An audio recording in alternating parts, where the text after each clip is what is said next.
Good evening. Tony Christ here with Ishmael Modney.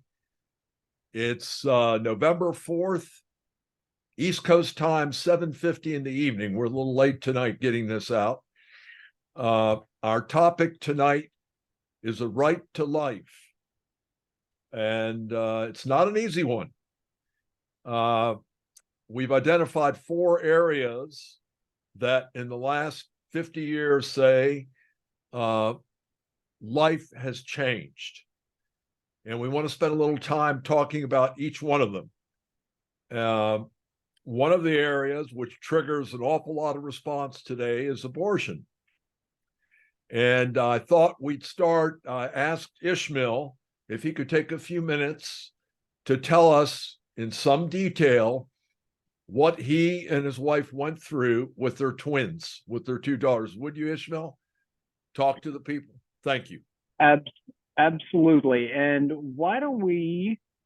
What were their names? What are their names? Yeah. Well, let's make it very high level. This is, again, as you mentioned, a very charged topic in this country. I think you and I have differing perspectives on it, in part based on many factors on it, but fundamentally, nothing matters more than, to your point, the right to life. And that value, that concept impacts the macro of everything. I fundamentally believe we both are strong believers of the right to life. Can you tell us what you and Leah went through? Yep, absolutely. Terrific. And let me actually share a link here as well, because there is a story that Duke Hospital did, and it's multiple. It's not just the girls. It was the year before with a son who didn't make it at 21 weeks, and then the girls who were born at 23 weeks and spent 6 months in the Duke NICU. I encourage everyone to just go to Duke Children's. There's a story that was done on them and the incredible journey. And again, they were born at 23 weeks.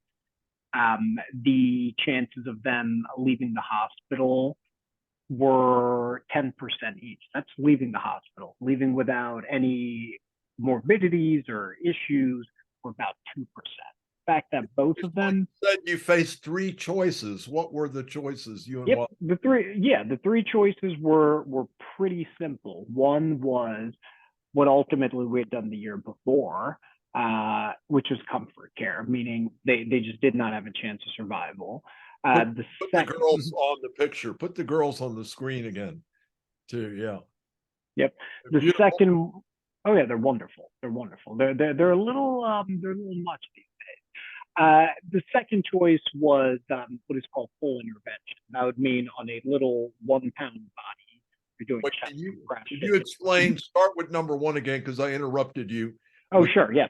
Number one is simple comfort care, that you do not intervene medically at all, which is what we had done the year before when we were faced with a similar circumstance, and we unfortunately lost that child. No, so comfort care, by comfort care you mean let them die? Basically, yeah. Because there's nothing that can be done. So that's number one. Number two is these were very premature births. This wasn't a thing where he or Walia really had a lot of choices, but go ahead. What was correct? Yep. Yeah. So I mean, it's at 23 weeks, which is viability scientifically is 24 weeks. That's when you need, that's when you have your lungs developed as a fetus. Before 24 weeks, they're really viable without major interventions. Now, science through the years have brought that down to maybe 23, maybe 22 weeks. So the girls were at 23 weeks and 5 days. So as you said, number one, you're gonna get to hold them, but they're not gonna stay with us very long. The second choice is full intervention, meaning whatever it takes, chest compressions, putting a tube down them, just very aggressive intervention. And then the third choice, which appealed to us, was You give them a chance, but it's not going to be the maximum intervention, meaning they need to at least have a pulse. And again, their lungs were not functioning, but there was enough of them there that you could give them oxygen and see what happens. And that's the choice we took, was essentially the middle ground, that if they're meant to be, they'll be okay and their heart rate will shoot up. And I'll never forget, with each of them, as soon as the oxygen hit them, their heart rate was, shot up to, what you expect it to be, right? In the 100s, down from 40 or whatever. And then it was a 6-month NICU stay after that at Duke University Hospital. Again, this was written last year about the experience. Again, they had every issue you can think of in the hospital. They were obviously underweight at 1 pound and 1.5 pounds respectively. They had undeveloped lungs. Obviously, their eyes weren't open yet. They had every issue that you can think of. And we were in the hospital every single day for the next 6 months, taking care of them. And again, I think this quote that I told Duke at the time, how positive everyone was, there's never a doubt in the mind of the folks at Duke that they're going to survive and be okay.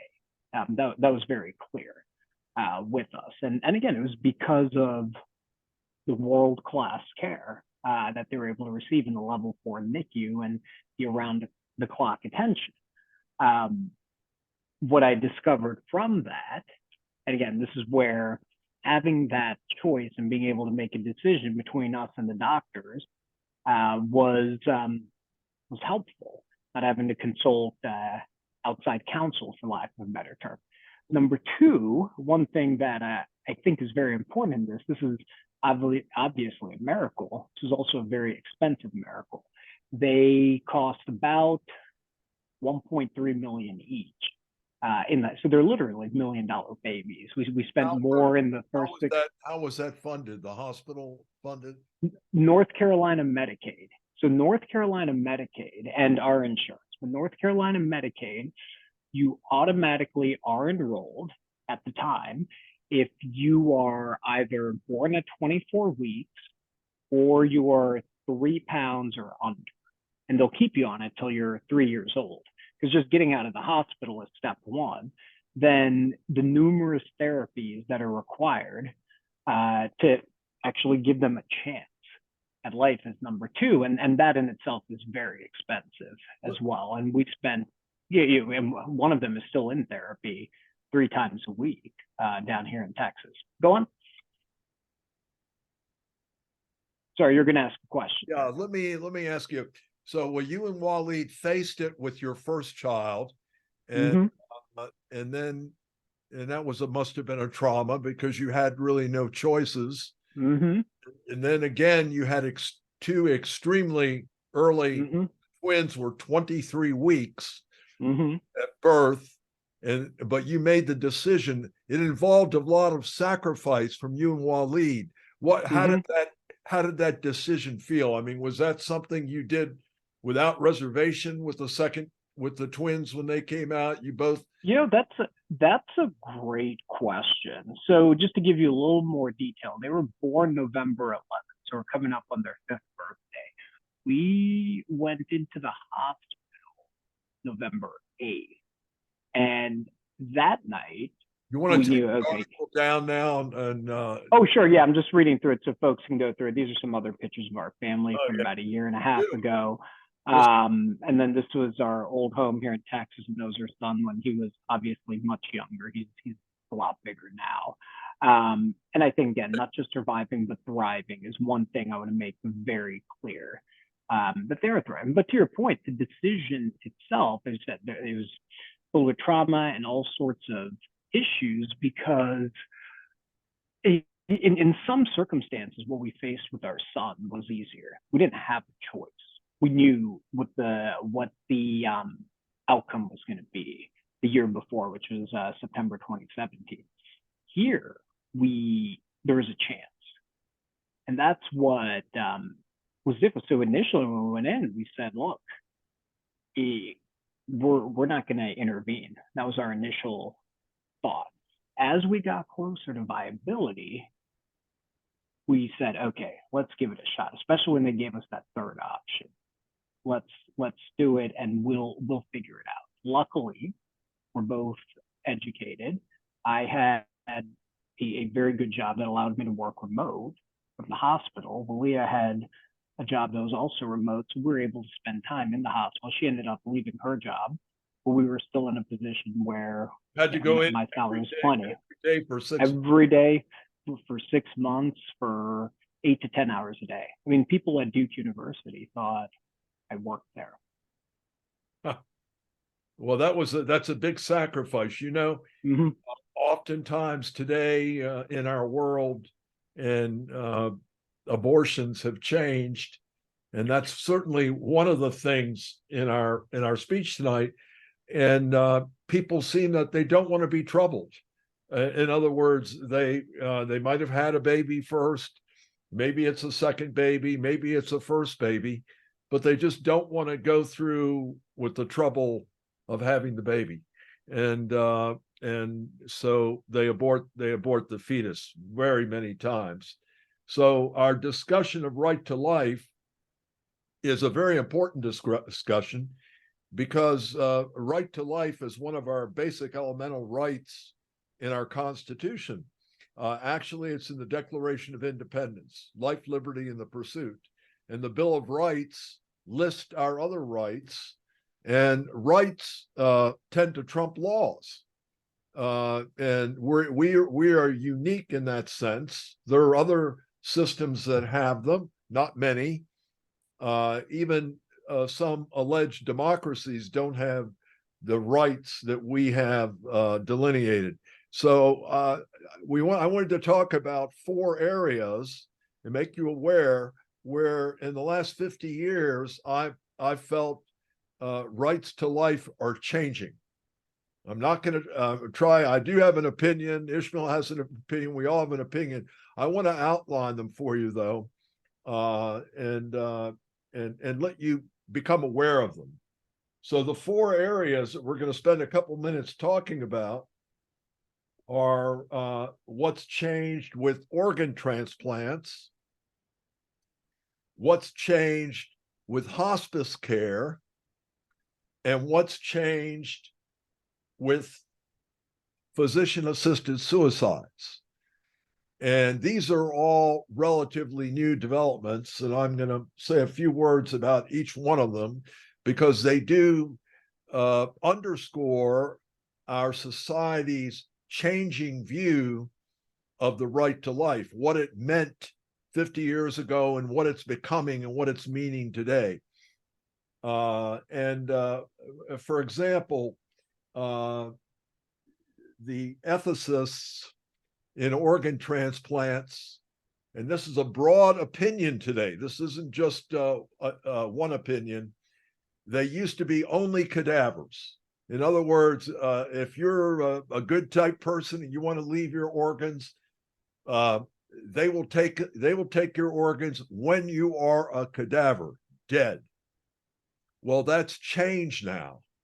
In some states where you're unconscious or where you have partial brain destruction and you're not dead, they've started harvesting organs while you're unconscious.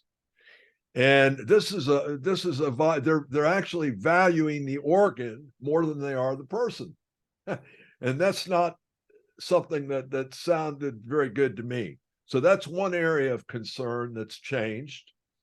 Of course, we're not where China is with the Uyghur population by any means, but still, this is, I think, a red flag that people ought to be aware of.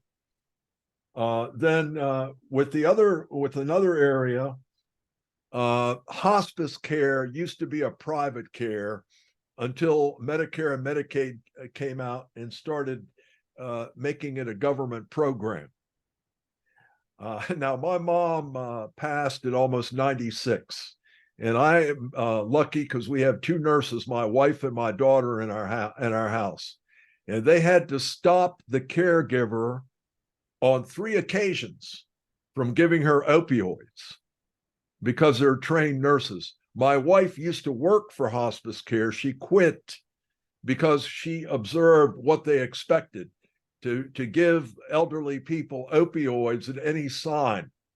And opioids, of course, particularly for an older person, will stop your respiration. You'll very quietly pass away. And you got to wonder when you have an elderly couple and say the man is uncomfortable and the wife is concerned and calls for hospice care, if they're aware when that hospice caregiver turns and says, well, I want to make them feel good, I'm going to put a smile on their face, was the exact words they used with us, and kills your mate. So it's not a situation where there's a chronic cancer or something that's just incurable. They use it very liberally. They opioid very liberally, and it's not needed. And my mother went on, this happened at 89 and 92, 93. She made it to 96 because we said no on 3 different occasions to her getting opioids. Okay. And people aren't aware of that. So that's a change.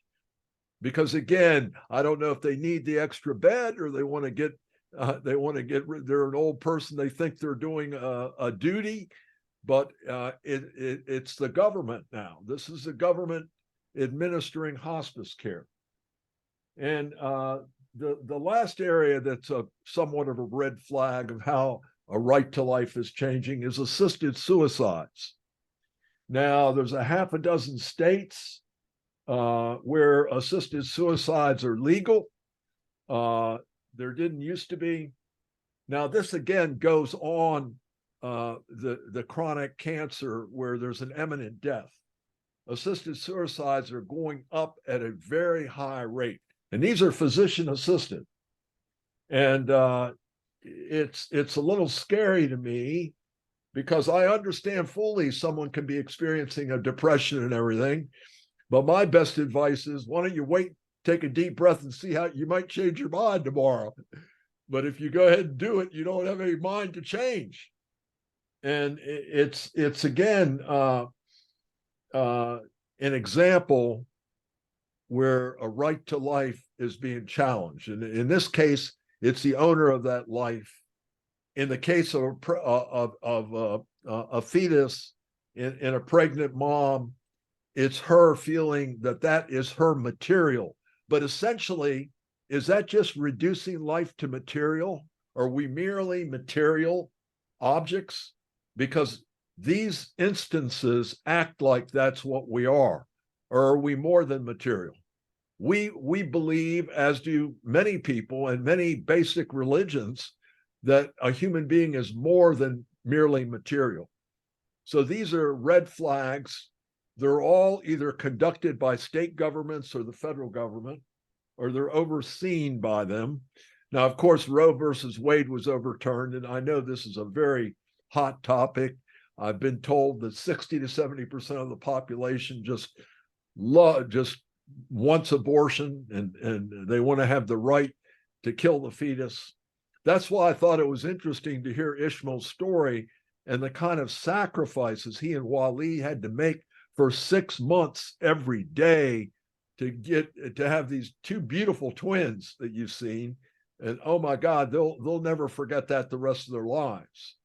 And theirs was not an easy choice, as he outlined. So these are 4 areas that are troubling and have changed in America. We always had abortion has existed for 2,000 years, but there was social pressure where people didn't abort this easily. And today it's occurring very much. It's a matter of the quantity dramatically increasing from the way it used to be. And the way it used to be, I remember 1967, one of my high school friends, Larry Winstead, said, "Oh my God, I got Dottie Mountjoy, pregnant, and I have to marry her." And that was the attitude back then. And he married her and provided for them, and they had a family. But today, with the state's involvement and huge amounts of payments by the state. They've sort of let the father off the hook, and women too, with the availability of abortion. I understand it's tougher now than it was a year ago. Still available though. Women are making that decision maybe a little too easily. If you check the psychiatric bills of the women that aborted fetuses, I don't want to quote a percent. I've heard as high, a very high percentage, need psychiatric treatment because of the guilt they feel later on after the abortion occurs. So these things are red flags. They're a change in our social structure.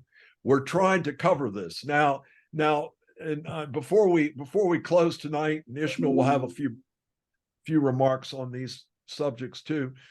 I want to tell you what our goal is, to bring you information that you don't hear every day, information of changes in our culture, because we've been tasked by an old friend 50 years ago, Scott Moyer, with coming up with a solution. But you need to know where you are before you understand where you're going. If you don't know where you are, you don't know where you're going, you won't know where you are when you get there. So what we're trying to do is be very frank and strip it all away and look at where we are. And from that position, we hope to develop some ideas that we'll gladly share with our audience to get back to a correct path. They deal with financial solvency, they deal with family, they deal with right to life, they deal with a lot of issues. Now, Odyssey Investments is a registered investment advisor. You'd say, what are we doing talking about all these things? Well, we talk about investments all day. And we feel this is an informational void. There's nobody doing this. And we feel it's a public service. And we need to raise the awareness of it. God knows no politician is talking about it. They never get elected, unfortunately. Although some of them hint around the edges of it. So Ishmael, that is such a touching story. When I heard it years ago, when I was in touch with you more regularly and saw what you guys were doing, I was impressed. I've never forgotten it. I'm sure every listener is not going to forget that story, what you and Waleed did to save your two twin daughters. And yeah, and I appreciate it. I think one thing, and again, where our perspectives may be on this is, luckily we weren't forced into anything by anyone at the time. This was again when Roe v. Wade was intact, and we had the ability to make the best choice for us. And I think that's where, when we talk about this issue in particular, are we okay with? But you could have just taken the palliative care. We could have, but held no them, one let them die. No one forced us to do it anyway. And I think as we think about right to life as well, number one, where do we believe there is a role of the government in it? Number two, where is it? Number three, there is, in my opinion, and this is where, as I mentioned, there's getting through birth, and then there is actually making sure that children are successful. I think one thing that's interesting is we spent, for every for every $1 we as a society spend on children, we spend 6 on senior citizens.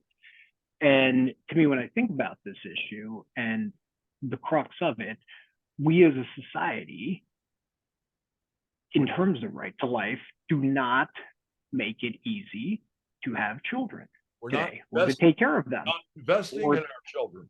And we absolutely aren't. If the poor thing survives and doesn't get aborted, we're not investing in them. And the bottom 3 quintiles, the bottom 2 quintiles, where the majority of single parent families are all really fairly equalized today, with the tremendous amount of welfare payments. The tragedy is we're not investing in the children and how can you, Well, but tomorrow, how are you going to have a productive generation to take our place if that's and I think part of that is that's leading to significantly lower birth rates. We also don't have any form of maternal leave in this country. We have FIMLA, now you're doing what you but can about you're doing what you can about that. You're up to 4, right? You're yeah, yeah, absolutely. Yeah. Well, we're doing our best to make up for the gap, but and luckily, Walia has a job that provides 4 months maternity. Which is great. She'll have time to recover, bond with the baby. She won't lose her job. She'll have a chance to go back. And I think that's what's unique about our situation is just the amount of privilege we have. Or I tell people when we're in it, the hospital, it's people would ask us, it's why do you think they'll be successful? isn't And it I said, well, true? because of us. It's a matter of sacrifice, though. I mean, look, your parents didn't make monetary judgments about having you guys. And I look, Sure. my father, and they were on the island. They had 4 kids, and There's an aspect of that food for them. sacrifice, but Uh, I'll put it this way. I'll put it if we as a Americans tend to be society, pretty selfish about. if well, I agree, and I think this is one of them. My opinion, we should support mothers more, and we should find a way as a society to make it easier for women to have time to recover, to encourage women to have more children, to bring them. how about having that father do what you did and stand up for that? Sure, absolutely. We need to make that even easier I and don't have higher coming expectations. in and paying the bill and letting the father off the hook. I mean, Sure. I mean, I don't think we are okay. in that case. I mean, I think one of the when we look at the rest of the world and just leave policy or daycare or childcare is perhaps for me, and I've mentioned this to you, the biggest challenge I face every day, every month is childcare and how much it costs and all the issues surrounding it. And we as a society have made it, an American society as particular, um, very hard, even for Okay, someone so in look, my tax bracket to have access to it. you So I and think those are the questions. are very high performing. You're very skilled. But in my life growing up, my mother didn't even drive a car. I mean, she just stayed home and cooked. And, I mean, there Sure.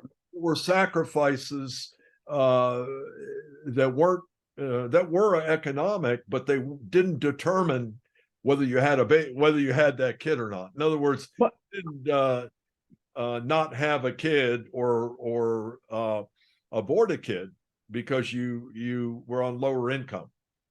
well, I mean, again, it's if you look at this is what's really interesting. I don't have the chart, but where are the most children born? Either lower income, and and 4 kids in particular, it's a real interesting thing to me. Obviously, as we're about to have our 4th, either in the very lower income bracket, those tend to have 4, or in the high income bracket. There's this whole middle range where, number one, people are having children later, and hence fewer children.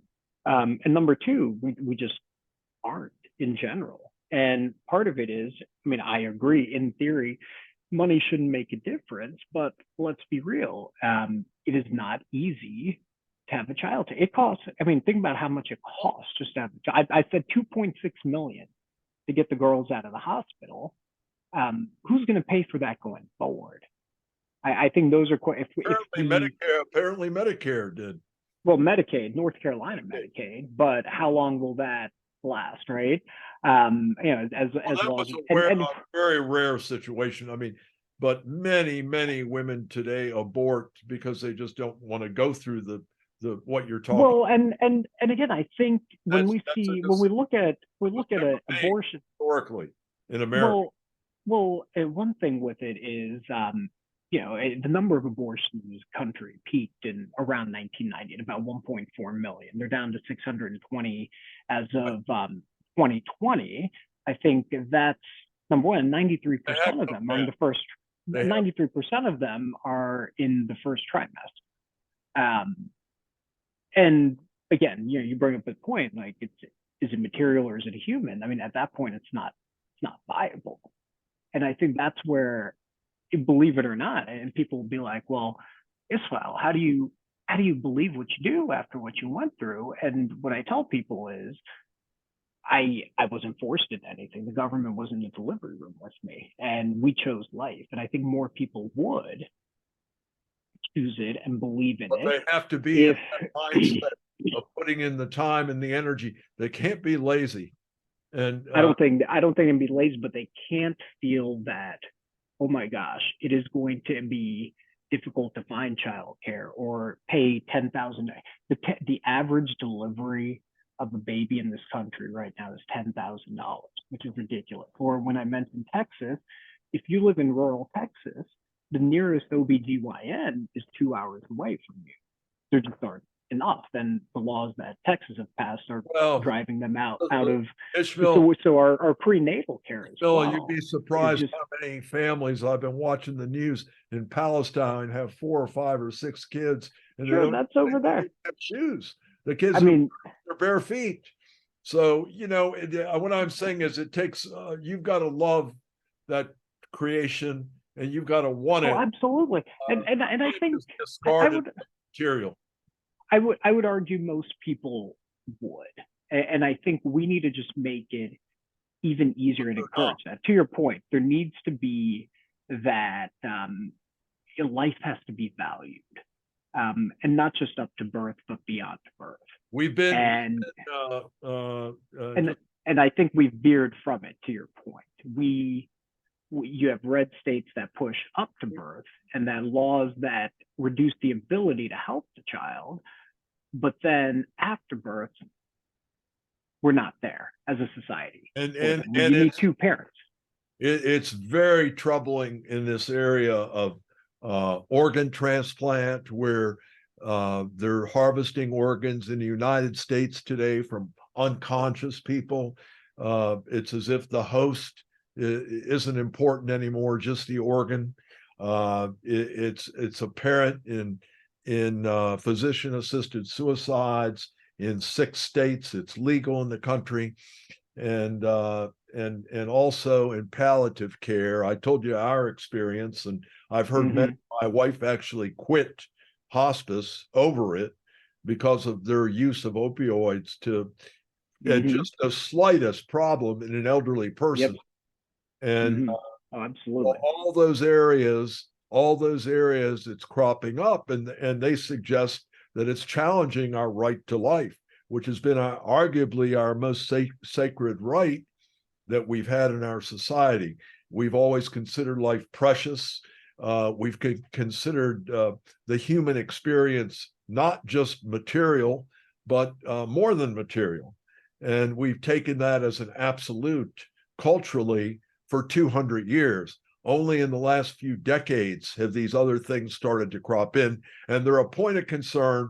And we're going to refer back to it in the future, all these points, when we come up with our solution of how to save America, the downturn in America, how to turn the country around.